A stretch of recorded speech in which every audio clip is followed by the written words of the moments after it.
by thanking you for coming here today, for welcoming me to your university and your beautiful city of Curitiba, and to thank Clarissa for organizing the event. I'd also like to thank Valkyria for getting us to such a good start. And I hope that we can arrange this so that my questions sort of follow on from her presentation. And so you can ask me questions, or you can ask her questions that come up in response to these questions that I've handed out for you. Because I think there's a nice coordination between what you've been talking about with her already and some of the questions that I am asking. One reason I chose to organize my presentation this way was because I'm very aware of the way that whenever we speak to a group nowadays, we can't assume that we all share the same background, the same understandings, the same assumptions, the same values. So these are questions that came to my mind when I read the title for the session that Clarissa gave me. I thought, how do we unpack some of these words? What kinds of questions do they raise for us when we put them together? These are questions that come out of my research and the work that I'm doing. They are genuine questions. They are not, what am I thinking questions. You've all had the kind of teacher, I imagine, who asks a question that is, what am I thinking? And you try, you offer suggestions, you go, nope, not that. Someone else tries, nope, not that. And it's very frustrating and very boring. I think it's very hard to ask genuine questions, and some of my questions may seem a bit simple or simplistic to you as well. But I've given you so many because I thought we could pick and choose the questions that worked best for you, for where you're coming from, what you're thinking about, what you're asking about the work that you do. So we certainly don't need to go into all of them. Each one of them could be a book on its own. But I thought I would begin perhaps by picking up on the question that I think Alessandra asked Valkyria about the teacher's role. We all understand about multimodality and critical literacy, but I think our role in the classroom is more conflicted because we are living in a time of transition. We're living at a time when the rules are changing, and we're living at a time when we're beginning to recognize that there's always more than one rule. So Valkyria's presentation focused more on the new technologies, the influence of the internet, web-based forms of reality. But the new reality she spoke about is also a new reality of globalization and a new reality of multicultural interaction, so that people are more aware than ever that different cultures have different rules, different religions have different rules, different educational systems have different rules. So it's not just a question of learning the rules, it's a question of how do you prepare students to operate in a world where there are many sets of rules, and they need to negotiate between them and among them. And how do you prepare students for a world where the rules are changing? This has always been a problem for me because I began as a post-colonial specialist. So I was always aware that the colonized had a very different point of view than the colonizers. They had their own way of seeing things that was not the same as the dominant way of seeing things. And if you look at it in terms of language, there are many forms of English. There's Caribbean Standard English, there's South Asian English, there's Aboriginal English, indigenous forms of English. So the English rules that come with BBC English are not the same as the rules that govern alternative forms of English. There was a time when those alternative forms of English were certainly called bad English because they didn't follow one set of rules. But now linguists recognize that they follow their own set of rules. They may be hybrid rules, bringing rules from other languages into English. But they do have a grammar. It's just a grammar that's not recognizable to someone from outside that system. So now I always feel that I need to teach my students the dominant rules because they need to get jobs. They need to function in the world out there. So they need to conform to certain expectations. At the same time, I need to teach them alternative sets of rules and a questioning of the rules. So it's a much harder task that you bring to this question of what it means to be truly multi-literate in a changing, multicultural world. You can't just tell your students, throw out the rules, because you want them to be able to succeed in the world as it is, but you also want to help equip them for a world that's changing and that will be changing the demands on them. So that's a challenge. It's difficult to achieve, and of course the students themselves may wish it was easier. Even I've been involved in a research project where even the professors said to us, just tell us what you want us to write and we will write it. And we said, no, this research project is all about discovering together, working across disciplines together to find a better, more synthesized way of doing things. So it's a natural human tendency to want to be told sometimes. And you have to understand that as well. Also, I think the rules are changing.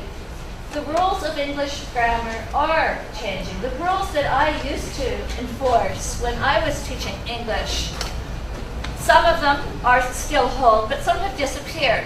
Ever since Star Trek, to boldly go where no one has gone before, entered the human consciousness so fully, it's useless to try to talk about split infinitives. And who cares? Does it really matter? I don't think it does. So the rules of English grammar are beginning to shift as usage shifts, as needs shift. So these are some of the questions that I had. If you look at the sheet, following on from Valkyria's presentation, the first question might seem simplistic. Are the multiliteracies we desire, or you desire, are they additive, or are they transformational in nature?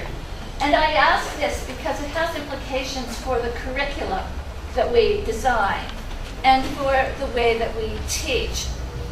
Valkyria talked about how literacy, which used to mean being able to read and write printed text, is now shifting to add visual literacy, music literacy, e-literacy or digital literacy.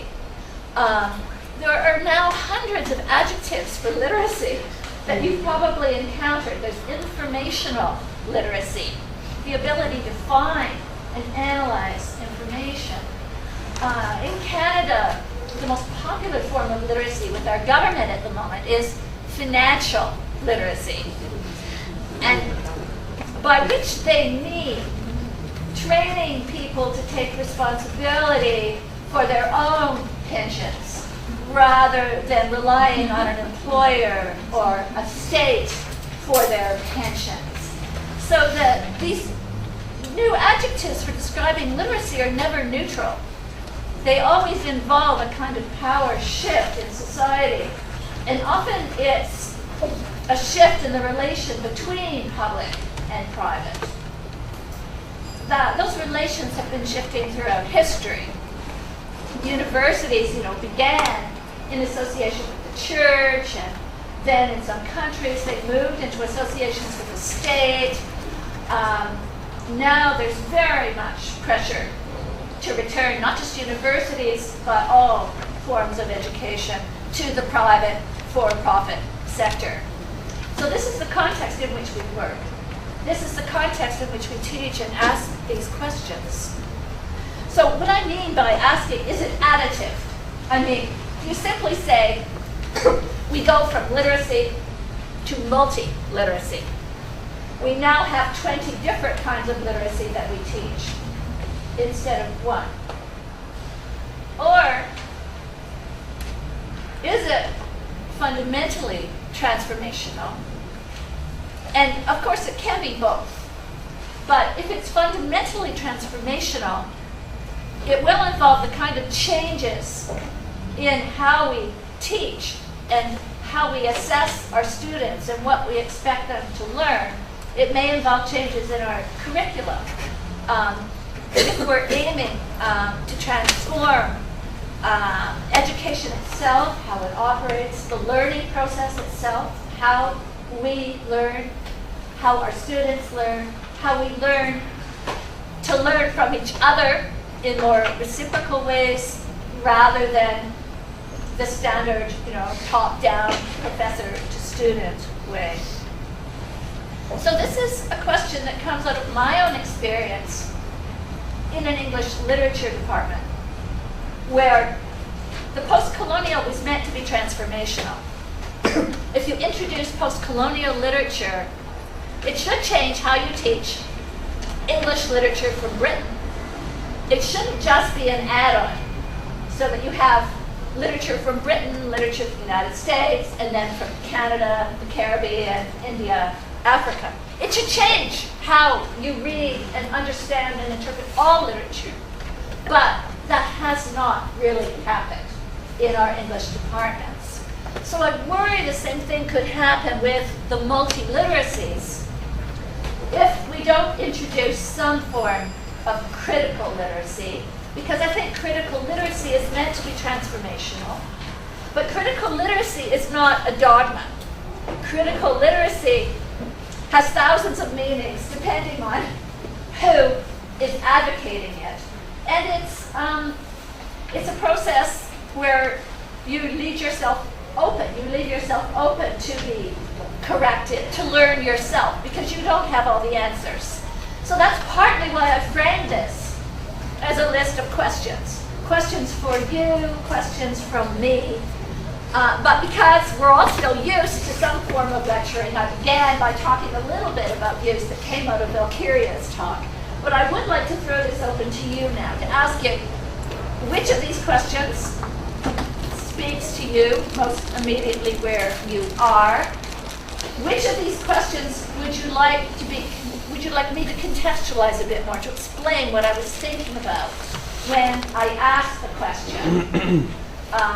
Which of these questions makes no sense to you? Which of these questions seems irrelevant to what you're grappling with right now? You'll see some of them are questions about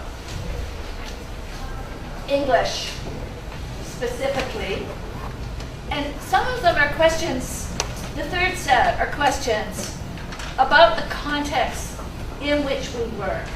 Because I think the institutional context in which we teach and in which our students will work are very important for us to be aware of. It's not just us in our classroom. Our classroom isn't a private little space separated from the institution or from the society. But sometimes we tend to talk about the society or even the world without thinking about our own university and the system in which it is a part. But I'm open, obviously, to any of you. And as Clarissa explained, feel free to ask your question in Portuguese and either translate it yourself or Valkyria and Clarissa will translate it for me, because I'm trying to learn Portuguese, but it's very hard. Anyone willing to start us off? I will then. No, it's just that here at university at the moment, in our graduate course, we've been trying to implement some changes that I see as attempts to introduce in the curriculum, in the graduate curriculum, teacher education, but not only, students of language in general. Some of